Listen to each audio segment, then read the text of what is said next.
അധ്യാത്മരാമായണം അയോധ്യാകാന്ഡം.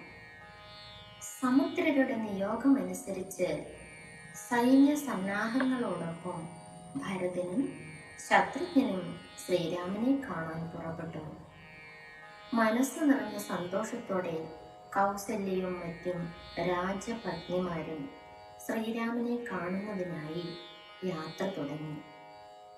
താപസശ്രേഷ്ഠനും അദ്ദേഹത്തിന്റെ പത്നിയും താമസ വൃന്ദത്തോടു കൂടി പുറപ്പെട്ടു. ഇവർ യാത്ര ചെയ്തപ്പോൾ ഉണ്ടായ പൊടി ആകാശം മുഴുവൻ വ്യാപിച്ചു. രാമനെ കാണാനുള്ള ആകാംക്ഷയാൽ മാർഗവിഘ്നങ്ങളൊന്നും ആരും അറിഞ്ഞതേയില്ല.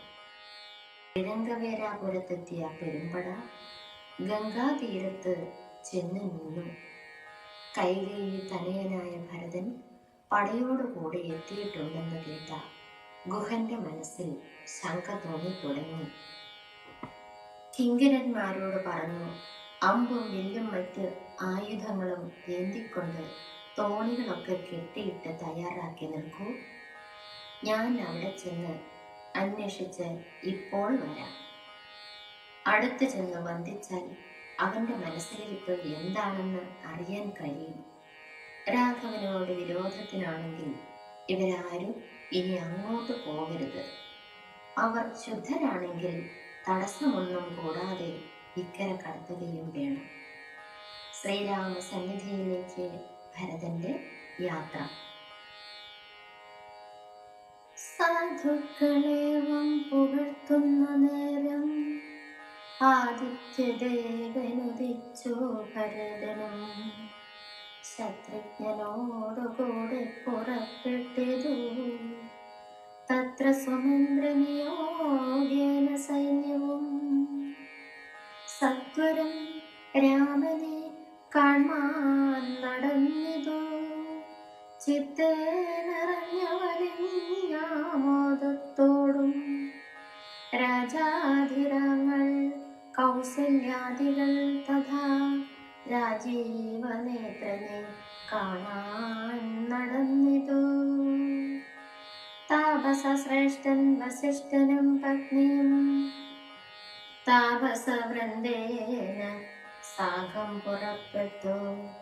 ഭൂമി പിളർന്നു പൊങ്ങിടും പൊടികളും വ്യോമന നീച്ചെന്നു പരന്നു ചമഞ്ഞിതു.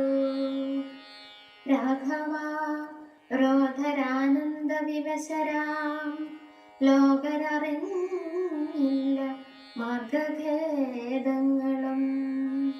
ശൃംഗിവേരാജപുരം ഗമിച്ചിട്ടുണ്ടുടൻ ഗംഗാതടേ ചെന്നിരുന്നു പെരുമ്പട.